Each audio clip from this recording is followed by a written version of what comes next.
Terkait kasus kekerasan seksual yang dilakukan Guru Besar UGM, kita akan bahas dengan Komisioner Komnas Perempuan Devi Rahayu. Selamat pagi Mbak Devi. Halo, selamat pagi. Mbak Devi, ini kan sudah dipecat yang bersangkutan, Guru Besar UGM yang melakukan kekerasan seksual sudah dipecat. Tapi proses hukumnya belum berlangsung. Korban enggan untuk speak up. Bagaimana Anda melihat kasus ini?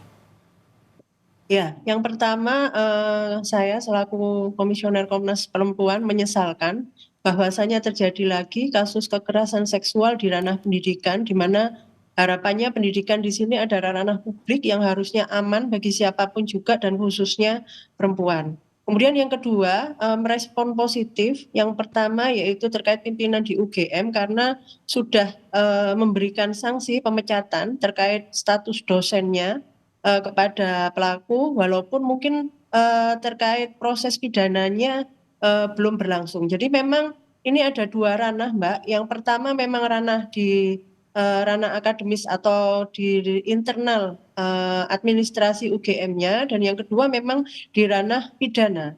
Kalau ranah terkait administrasinya memang itu sudah dilakukan karena di sana juga sudah ada Satgas PPKS yang memang kemudian mendampingi para korban berdasarkan amanat Undang-Undang Nomor 12 Tahun 2022.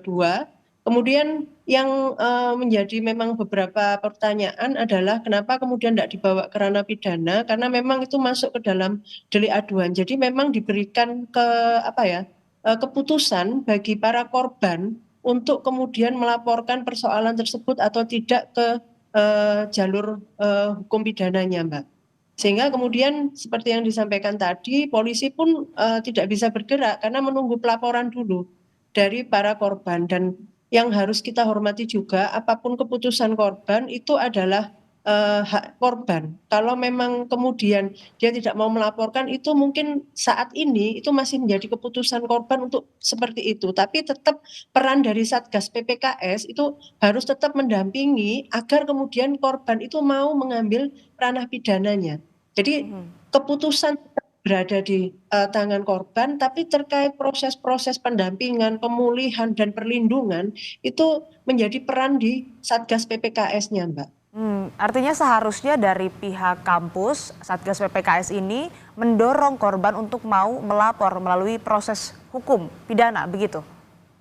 Iya, harusnya memang seperti itu. Tapi kemarin memang disampaikan bahwasanya korban yang meminta itu, karena seperti yang disampaikan tadi memang ada kekhawatiran dikenakannya sanksi-sanksi akademis karena terjadinya kekerasan seksual di ranah pendidikan ini kan memang ada relasi yang tidak seimbang, Mbak, antara pelaku dan korban, yaitu antara dosen dan mahasiswa. Sehingga mungkin agak kesulitan juga kemudian untuk berani speak up.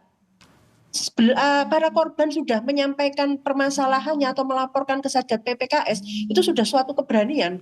Dia sudah berani speak up. Tapi kemudian kalau masuk ke ranah hukum pidana, mungkin terkait identitas korban, terkait kedepannya korban akan seperti apa direspon oleh masyarakat, itu mungkin bisa jadi yang menjadi kekhawatiran juga bagi korban selain persoalan-persoalan sanksi akademik. Baik, artinya ada kekhawatiran dari korban khususnya tadi sanksi akademik yang mungkin akan diterima oleh mereka jika melapor. Nah, Komnas Perempuan ini apakah akan ikut melakukan pendampingan supaya mereka lebih berani speak up dan supaya kasus ini diadili dengan benar secara hukum begitu. Kalau tidak, ini mungkin akan banyak terjadi lagi berulang di lingkungan pendidikan begitu, Mbak Devi. Baik, jadi sebenarnya Komnas itu kan terkait pelaporan-pelaporan yang sudah ada ataupun terkait kasus-kasus yang memang menjadi fokus dari masyarakat saat ini itu salah satunya memang di ranah pendidikan. Kita sudah merekomendasikan, Mbak, terkait kebijakan apa yang harus dibuat di Kemenristek-Dikti. Sebenarnya di Kemenristek-Dikti itu sudah ada aturan nomor 55 tahun 2024 yang mengatur mengenai pencegahan dan penanganan kekerasan di lingkungan perguruan tinggi. Dan saat ini itu sebenarnya sudah ada sekitar 1.700-an Satgas PPKS. Jadi masing-masing kampus baik di bawah Kemenristek maupun di bawah Kementerian Agama itu sudah merespon positif dan sudah memiliki Satgas PPKS. Hanya saja memang berdasarkan hasil survei dari Komnas Perempuan, memang ada beberapa kendala. Salah satunya memang adalah terkait dukungan dari pimpinan. Sehingga yang harus dipahami keberadaan Satgas ini kan memang di bawah pimpinan langsung, Mbak. Jadi di bawah ada yang di bawah rektor langsung, ada yang di bawah wakil rektor bidang 3 atau bidang kemahasiswaan. Sehingga kemudian terkait kebijakan-kebijakannya itu biasanya dikoordinasikan kepada pimpinan. Nah, kekhawatirannya dari survei itu ada 23% yang ternyata itu belum memberikan dukungan karena memang terkait nama baik instansi. Sehingga kemudian kalau suatu kasus yang terjadi di lingkup pendidikan yang itu kemudian di blow up di media, kekhawatirannya itu adalah selalu pertimbangannya itu antara nama baik kampus dan korban.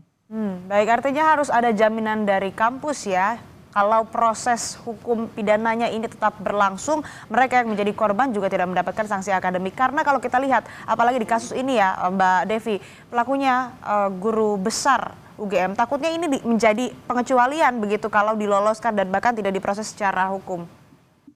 Ya, jadi yang saya tahu saat ini bahwa dia sudah dipecat, Mbak, statusnya sebagai dosen. Saat ini sudah dibentuk tim yang memang sedang menangani terkait status ASN-nya. Jadi rekomendasi selanjutnya itu, jadi harapan dari korban dan juga masyarakat harusnya itu juga dihentikan status ASN-nya karena termasuk kategori pelanggaran berat di lingkup kampus. Kemudian terkait peran Satgas PPKS itu memang butuh dukungan yang penuh, Mbak, dari pimpinan. Bahwasanya pimpinan itu harus memberikan fasilitas bukan kemudian fisik, tapi kemudian dukungan moral, dukungan kebijakan agar Satgas ini benar-benar melakukan perlindungan, pendampingan dan pemulihan terhadap korban. Sehingga korban itu berasa nyaman, artinya nyaman bahwa kemudian oh ya bahwasanya apa yang menjadi hak saya, apa yang menjadi permasalahannya itu direspon positif oleh masyarakat sehingga korban akan memberanikan diri untuk kemudian masuk ke ranah pidananya. Kalau ada jaminan korban tidak takut ya untuk melapor begitu.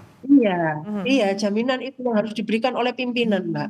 Baik, kalau melihat data Komnas Perempuan, apakah memang tren kekerasan seksual ini di lingkup pendidikan cukup tinggi?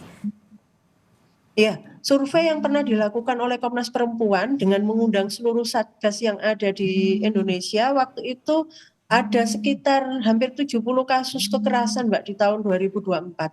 Jadi memang ada satgas yang memang satgas PPKS yang memang sudah mumpuni dengan tugasnya sehingga kemudian dia merespon cukup banyak kasus. Tapi memang ada satgas yang memang kita harus memahami masing-masing kampus memiliki sumber daya manusia yang berbeda-beda sehingga kemudian Komnas waktu itu juga melakukan pelatihan terhadap seluruh satgas yang ada di Indonesia baik di bawah Permenristek maupun di Kementerian Agama. Harapannya yaitu tadi agar satgas itu mengetahui apa yang menjadi tugas dan fungsinya dan bahwa dia itu adalah garda terdepan di perguruan tinggi jika terjadi kekerasan terhadap sivitas akademika. Baik, terakhir Mbak Devi, bagaimana harapan dari Komnas Perempuan terhadap kasus ini? Baik itu di ranah pendidikannya dan juga di ranah hukumnya, begitu? Ya, yang pasti bahwasanya memang kita harus memahami, memang relasi antara dosen dan mahasiswa ini rentan, tapi memang lebih baik menerapkan konsep-konsep egaliter agar kemudian tidak ada ketakutan dari mahasiswa misalnya karena kasusnya ini mahasiswa yang kemudian mengarah kepada tindakan-tindakan yang menyalahgunakan kewenangan dari pihak dosennya ini.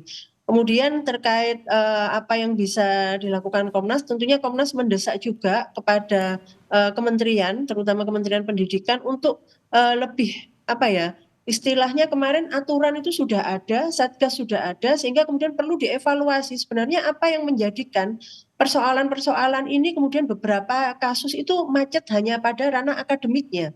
Sementara untuk ranah pidananya beberapa kasus itu agak kesulitan, Mbak. Sehingga memang itu perlu menjadikan titik tekan kebijakan selanjutnya dan juga terutama kerjasama pimpinan di masing-masing kampus.